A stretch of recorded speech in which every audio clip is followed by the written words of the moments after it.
ప్రతిధ్వనికి స్వాగతం. కాలం ఓ అద్భుత మాయాజాలం.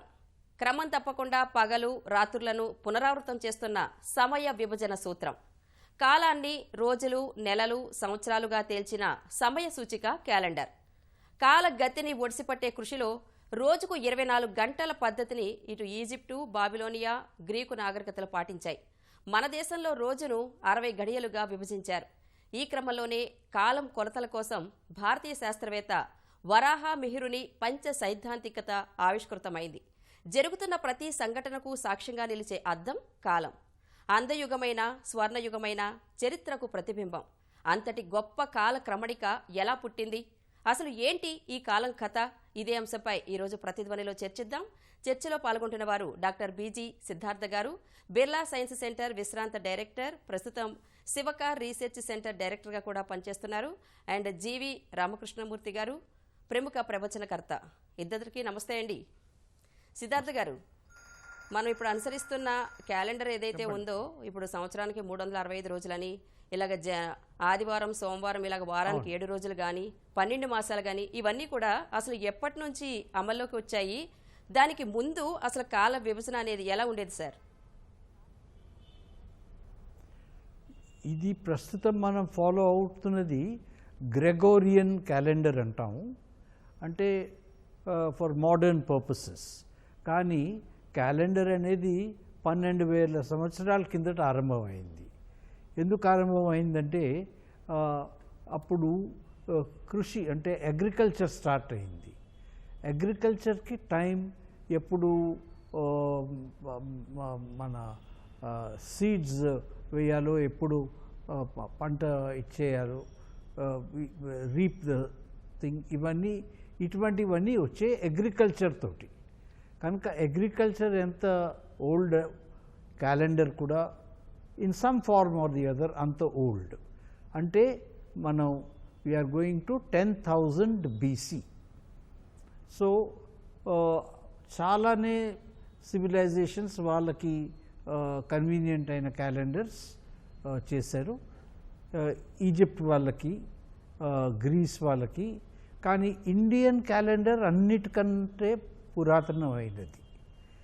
ఈ క్యాలెండర్లో ఏమిటి విశేషం అంటే, మనం చంద్రుడితో మాసాలు లెక్క పెడతాం, కానీ కృషికి సూర్యుడితో మనం టైం రెకన్ చేయాలి.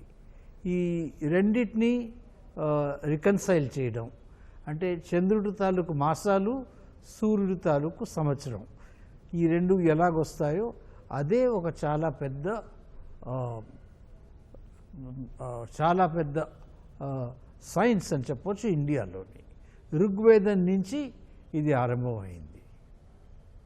సార్, అంటే మీరు ఇందాక అన్నారు గ్రెగోరియన్ క్యాలెండర్ని అనుసరిస్తామని. అంటే ఏంటి గ్రెగోరియన్ క్యాలెండర్కి మన భారతీయ పంచాంగానికి ఉన్న తేడా ఏంటి సార్?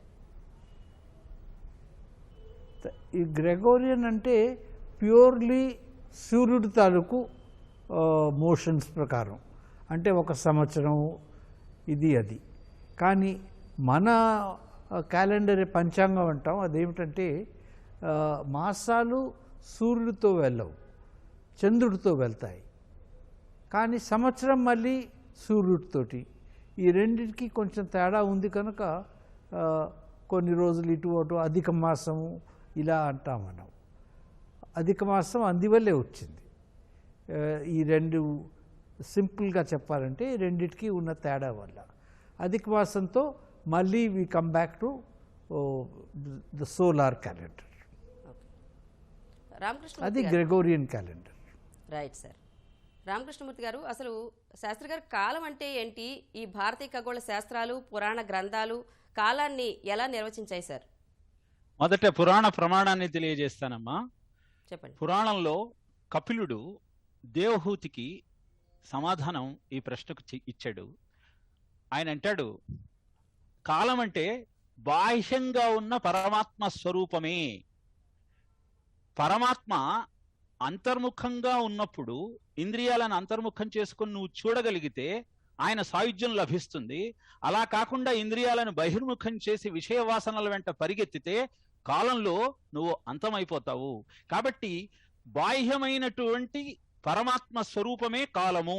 కాలోస్మి లోకక్షయకృత్ ప్రవృద్ధో లోకాన్ పర్యహర్తు మితి ప్రవృత్త అని భగవద్గీతలో కృష్ణుడు దాన్ని విశదీకరించాడమ్మా. కాలంబు ప్రపన్నులకు కాలాధీశ కాలంబు నిర్వ్యాపారంబు గదయ్యా అని భాగవత ప్రథమ స్కంధంలో ద్వారకకు వెళ్ళిన కృష్ణుణ్ణి చూసి అక్కడున్నటువంటి గోకులంలో ఉన్న వారంతా అంటారు, ఎవరైతే నిన్ను ఆశ్రయిస్తే వాళ్లకు ఈ కాలం ఎలాంటి ప్రభావము చూపించదని తెలియజేస్తారు. దీనికి అద్భుతమైన నిదర్శనం ఏమిటి అంటే, వసుదేవుడు బాలకృష్ణుణ్ణి గుండెల మీద హత్తుకొని గాఢాంధకారంలో వెళుతున్నప్పుడు సూర్యపుత్రిక అయిన యమున ఆయనకు దారిచ్చి గోకులానికి చేర్చింది. అంటే సూర్యుడు కాలానికి ప్రతీక. ఆ కాలానికి ప్రతీకగా ఉన్నటువంటి సూర్యపుత్రిక నీకు దారిచ్చి గోకులానికి చేర్చింది ఎప్పుడు? కృష్ణుడు గుండెల్లో నీకు ఉన్నప్పుడు. అది కాకుండా ఆ కృష్ణుణ్ణి అంతం చేద్దామనుకున్న కంసుడు ఆ సూర్యుడి పుత్రుడైన యమధర్మరాజు యొక్క పాలినబడి మరణించాడు. కాబట్టి కాలం అంటే ఆ పరమాత్మ స్వరూపమేనమ్మా. ఆ కాలంలో నీకు వచ్చిన ఈ మానవ జన్మను సార్థకం చేసుకోవాలనే ప్రయత్నం చేయమని పురాణం నీకు తెలియజేసింది. కాలం సృజంతి, కాలం చరంత సృజంతి ఆశ్రయం అంటాడు శుకుడు పరీక్షిత్తుతో. ఈ కాలాన్ని ఆ పరమాత్ముడే సృజించి సత్వరజస్తమో గుణములతో ఉన్న నీ ప్రకృతిని నువ్వు రజస్తమో గుణములలో ఉన్నప్పుడు నిన్ను హరించి వేస్తూ సత్వగుణంతో ఉన్నప్పుడు నిన్ను కాపాడుతూ ఉంటాడు. కాబట్టే భారతీయ జీవన విధానంలో కాలానికి అత్యంత ప్రాధాన్యత ఇవ్వబడింది. ఏ పని చూసినా పంచాంగం చూసి చేసేటువంటి అలవాటు అనాదిగా వస్తోంది.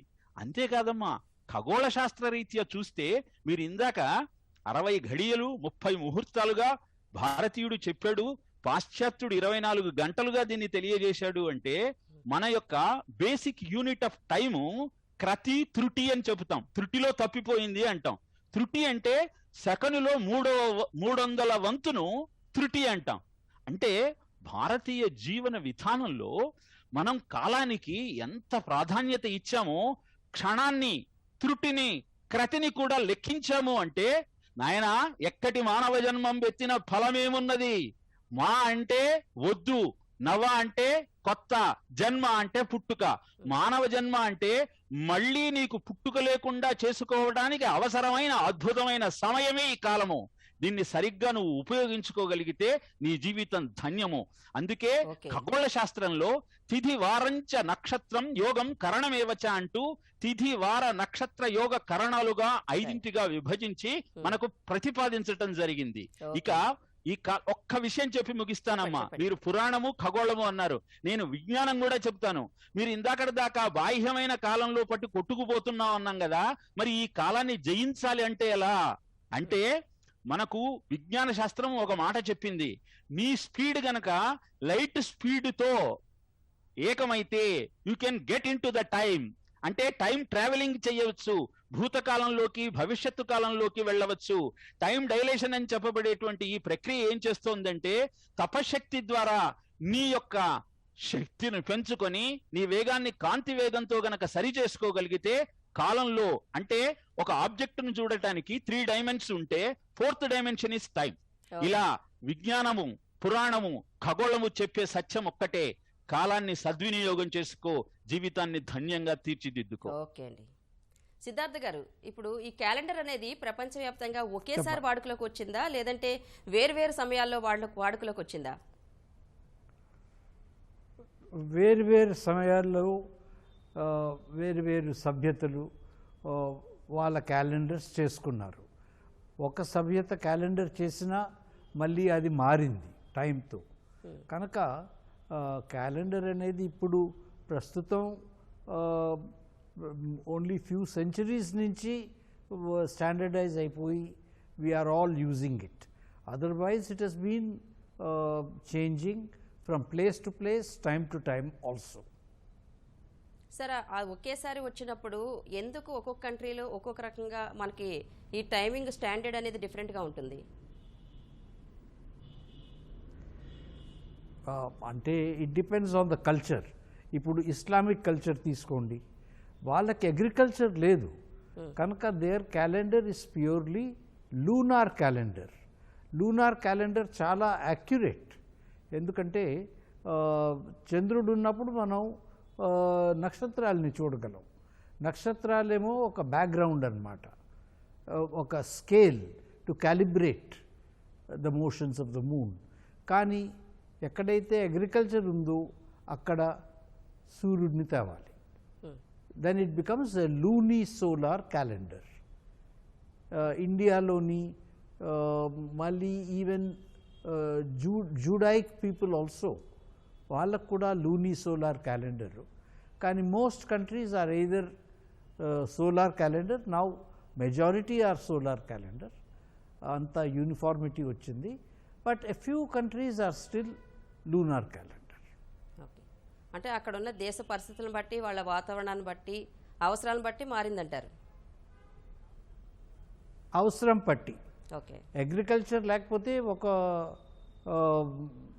ప్రాసెస్, అగ్రికల్చర్ ఉంటే ఇంకొక ప్రాసెస్, అలాగనమాట. రైట్. రామకృష్ణమూర్తి గారు, ఎందుకంటే అగ్రికల్చర్ ఈజ్, చెప్పండి sir. agriculture is directly connected with the sun, okay, not so much the moon. ఓ, రామకృష్ణమూర్తి గారు, ఇప్పుడు ఈ కాలగణనకు ఉన్న చరిత్ర ఏంటి? అసలు కాలగణన పద్ధతులను ఎవరు ఫస్ట్ అసలు అభివృద్ధి చేశారు? చాలా పెద్ద ప్రశ్నమ్మా. కాల గణన చరిత్ర అని మీరు అడుగుతున్నారు. కాలం అనంతము. ఇది త్రుటితో క్రతితో ప్రారంభమయ్యి బ్రహ్మ పరిసమాప్తి దాకా, అంటే 4 యుగాలు గడిస్తే ఒక మహాయుగం. అలాంటి మహాయుగాలు 71 అయితే ఒక మన్వంతరం. అలాంటి మన్వంతరాలు 14 అయితే ఒక కల్పం. అలాంటి కల్పాలు 2 అయితే బ్రహ్మదేవుడికి ఒక రోజు. అలాంటి 100 సంవత్సరాలు అయితే ఒక బ్రహ్మ అంతరిస్తాడు, ఇంకొక బ్రహ్మ వస్తాడు. అందుకే పొద్దున్నే మమ ఉపాత్త దురితక్షయ ద్వారా శ్రీ పరమేశ్వరముద్దిశ్య శ్రీ పరమేశ్వర ప్రీత్యర్థం శుభే శోభనే ముహూర్తే శ్రీ మహావిష్ణురాజ్ఞా ప్రవర్తమానస్య అద్య బ్రహ్మణః ద్వితీయ వరార్థే శ్వేతవరాహ కల్పే వైవస్వత మన్వంతరే కలియుగే ప్రథమపాదే జంబూద్వీపే భరతవర్షే భరతఖండే మేరోర్ దక్షిణ దిగ్భాగే శ్రీశైలస్య వాయువ్య ప్రదేశే అంటూ కాలం అంతా చెప్పి, మనం ఉన్న జాగ్రఫికల్ లొకేషన్ చెప్పి, మమ శ్రౌత స్మార్త నిత్య కర్మానుష్ఠాన ఫల యోగ్యతా ఫల సిద్ధ్యర్థం అని ప్రతిరోజు సంకల్పం చెప్పుకుంటామమ్మా. అంటే కాలంలో అనంతమైనా సరే నీ ఉనికిని చాటి చెప్పేటువంటి సాధనా క్రమాన్ని ప్రతిరోజు భారతీయుడు చేస్తాడు. అయితే ఇక్కడ నేను ఎందుకు దీన్ని ప్రస్తావన చేస్తున్నాను అంటే, కాల గణన చరిత్ర చెప్పటం చాలా పెద్దదైనా మనం కలియుగంలో ఉన్నాం కాబట్టి కలియుగంలో కాలాన్ని ఎలా గణించారు ఇప్పటిదాకా అన్న విషయాన్ని చెప్పి ఎవరు అభివృద్ధి చేశారో క్లుప్తంగా చెప్పే ప్రయత్నం చేస్తాను. కృష్ణుడు తన శరీరాన్ని, అవతారాన్ని పరిసమాప్తం చెందించటంతో చారుతర ధర్మరాశికి భారకుడగు కృష్ణుడు ఆత్మపదమునకేగన్ భారకుడు లేక ధర్మము ఎవరిని చేరెను బలుపు చెడి మునినాథ అని భాగవతంలో చెబుతారు. కృష్ణుడు తన శరీరాన్ని వదిలేయటంతో కలియుగం ప్రారంభమైంది. మొట్టమొదట యుధిష్ఠిరుడు ఎప్పుడైతే పట్టాభిషక్తుడైతాడో అప్పుడు యుధిష్ఠిర శకం ప్రారంభమైందమ్మా. ఆయన 36 సంవత్సరాలు పరిపాలన చేశాడు. ఆయన తరువాత విక్రమాదిత్యుని యొక్క శకం ప్రారంభమైంది. ఆయన 80 సంవత్సరాలు పరిపాలించాడు. ఆయన తరువాత ఆయన కొడుకు దేవభక్త కుమారుడైనటువంటి శాలివాహన శకం ప్రారంభమైంది. ఆయన తన యొక్క పరిపాలనలో అద్భుతంగా ఈ కాలంలో అనేక ధర్మ సంస్థాపన చేస్తూ శకులనందరినీ ఓడించి తిరిగి తీసుకువచ్చాడు. ఇలా పంచాంగం మీరు చూసినట్టయితే యుధిష్ఠిర శకము, విక్రమార్క శకము, శాలివాహన శకము అని మనకు పేర్కొనబడి ఉన్నాయి. సరే, క్రీస్తు శకం గురించి ఎలాగూ మనకు అందరికీ తెలిసిన పద్ధతే.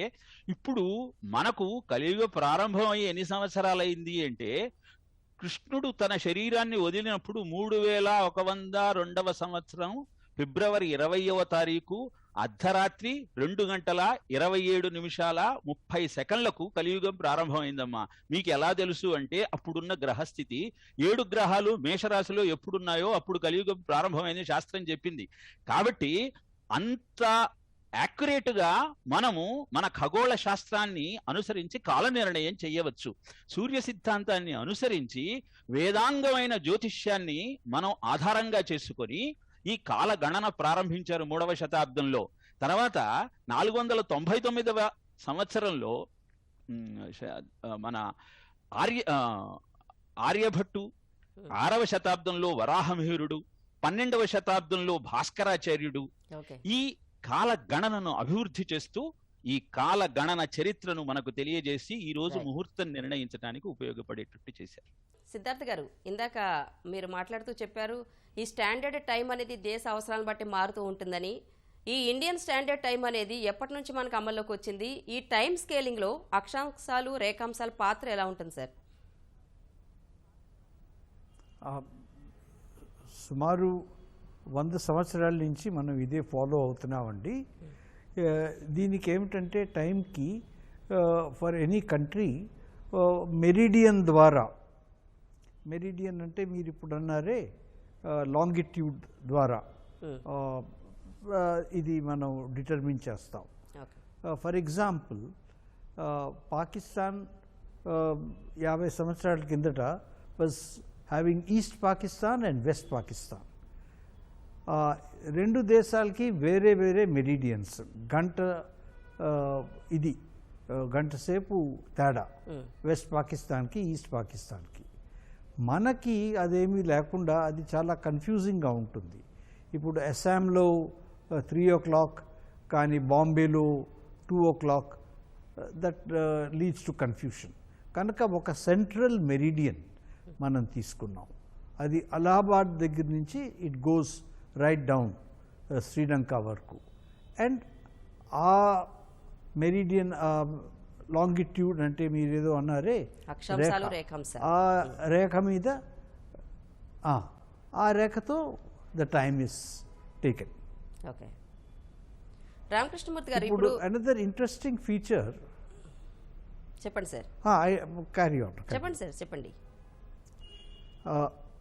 అనదర్ ఇంట్రెస్టింగ్ ఫీచర్, ప్రస్తుతం మనం వాడే క్యాలెండర్లో లీప్ ఇయర్ ఇవన్నీ ఉన్నాయి. ఇదంతా ఎందుకంటే as we take it, it is 365 and 1/4 day, but that is not correct. It is 365.2422 days. That is the length of the year. Okay దీని గురించి మనం లీప్ ఇయర్స్ అని కొన్ని సంవత్సరాలు తీసేస్తాం. అప్పుడు it comes close to this. ప్రస్తుతం it is 365.2425. కానీ వెరీ ఇంట్రెస్టింగ్ థింగ్ ఈజ్ మన పురాణాల్లోని వేదంలోని వాళ్ళు చెప్పిన ఇయర్స్, మనం ఆ మాలమాసం ఇవన్నీ క్యాల్కులేట్ చేసుకుంటే అధిక మాసం, that also comes to the same figure that we're using in the modern times. అది చాలా ఇంట్రెస్టింగ్ పాయింట్. సార్, అంటే మీరు చెప్పినప్పుడు మాఘమాసం అధిక మాసం అనేవి ఇలాంటి వాటిని సైంటిఫిక్గా ఎలా ప్రూవ్ చేస్తారు సార్? మనకు కావాల్సింది ఇంటర్వెల్ ఆఫ్ ద ఇయర్. ఇప్పుడు ద ప్రాబ్లం ఏమిటంటే సూర్యుడు తాలూకు 1 full సర్క్యులేషన్ మనం 365 days అప్రాక్సిమేట్లీ అనుకుంటాం.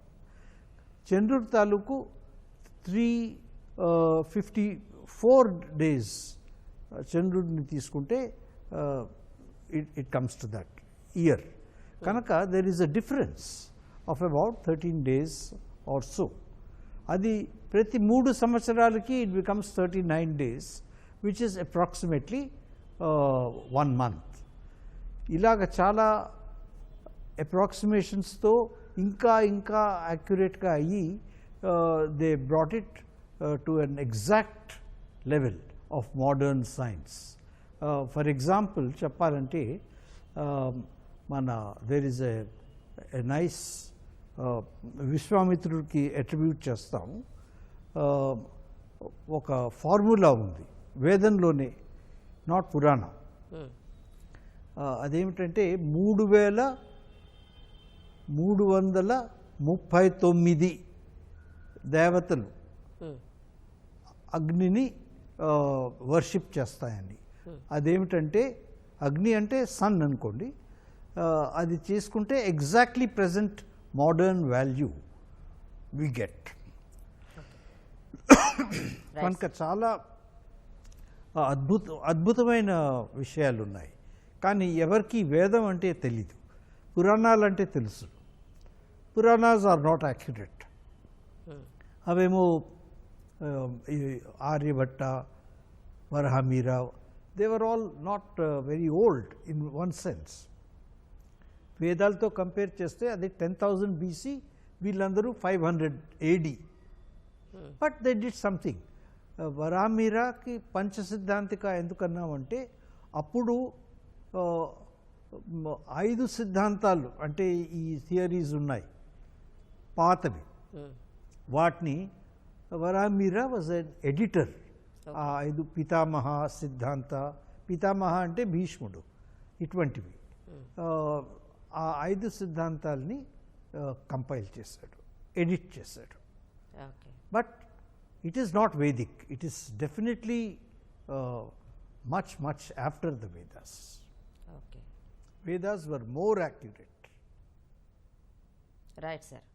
రామకృష్ణమూర్తి గారు, ఇప్పుడు ఈ క్యాలెండర్కి పంచాంగానికి ఈ రెండింటికి ఉన్న సైంటిఫిక్ ప్రామాణికతలు ఏంటంటారు? అసలు కోలో అంటే సర్కిల్ అని, డర్ అంటే గిఫ్ట్ అని, క్యాలెండర్ అంటే ఈ పరివృతమైన కాలం నీకు అందించే అద్భుతమైనటువంటి బహుమతి అని క్యాలెండర్కి మనం నిర్వచనం చెప్పచ్చమ్మా. అందుకే చర్చిలో 1వ తారీఖు నాడు వాళ్ళు 2 రిజల్యూషన్ తీసుకుంటారు. ఒకటి సోషల్గా నువ్వేం చేస్తావు, ఇంకొకటి వ్యక్తిగతంగా నువ్వేం చేస్తావు అని. ఇందాక డాక్టర్ గారు చెప్పినట్టు జూలియన్ క్యాలెండర్కి గ్రెగరియన్ క్యాలెండర్కి వచ్చినటువంటి భేదాన్ని సంస్కరించడం కోసమే వాళ్ళు లీప్ ఇయర్ ఇవన్నీ ప్రవేశపెట్టారని చెప్పారు. కానీ క్యాలెండర్లో మనకు వచ్చే ఇబ్బంది ఏమిటంటే నెలకి ఎన్ని రోజులు అని ప్రశ్నిస్తే 30 రోజులని ఒకసారి చెప్పాల్సి వస్తుంది, 31 రోజులని ఒకసారి చెప్పాల్సి వస్తుంది, కాదు 28 రోజులని అనాల్సి వస్తుంది, లేదులే 29 రోజులు అనాల్సి వస్తుంది. ఇలా ఒక రకమైనటువంటి అయోమయ స్థితి మనం కేవలము క్యాలెండర్ని మాత్రమే ఫాలో అయితే మనకు వచ్చేటువంటి అవకాశం.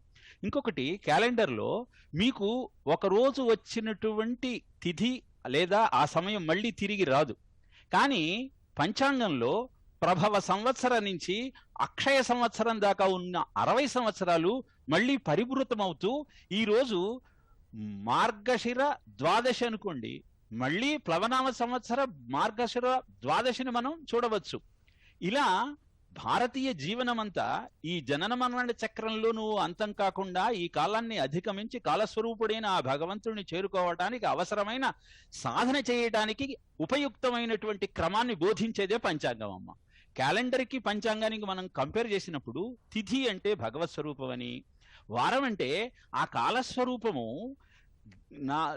4 వారాలుగా ప్రకటితమైనప్పుడు ఒక్కొక్క గ్రహము ఆ భగవంతుడి చుట్టూ తిరిగేటువంటి సమయాన్ని వారం అని, నక్షత్రం అంటే ఈ విధంగా ఆ గ్రహం తిరిగేటప్పుడు ఏ క్షయం లేకుండా కాపాడే సమయం అని, యోగం అంటే ఈ నక్షత్రం చంద్రుడితో కలిసేటువంటి సమయాన్ని యోగం అని, ఈ ప్రక్రియనంతా కలిపి కరణం అని అంటారు. అందుకే ఎవరినైనా మనం దీవించేటప్పుడు ఆయుష్మాన్ భవ అంటాం.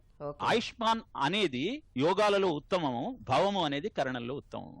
ఓకే సిద్ధార్థ్ గారు, బ్రీఫ్గా చెప్పండి. చిన్న క్వశ్చన్, అసలు గ్రీన్విచ్ టైం ప్రాధాన్యత ఏంటి సార్? ఏమీ లేదండి, ప్రాధాన్యత హిస్టారికల్. అంటే 19th centuryలో England was the dominant power in the world. All over the world, it was all the British. కనుక వాళ్ళు గ్రీన్విచ్ అంటే లండన్ అబ్జర్వేటరీ కనుక they have taken that as a standard.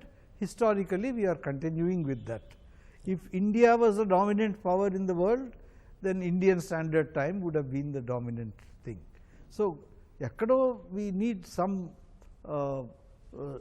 place to start for universalizing this, and it turned out that London, being the most powerful place in the world, politically and economically and all that, British Empire, kanaka akkadi nunchi start chesaru, and we are carrying on with that convention.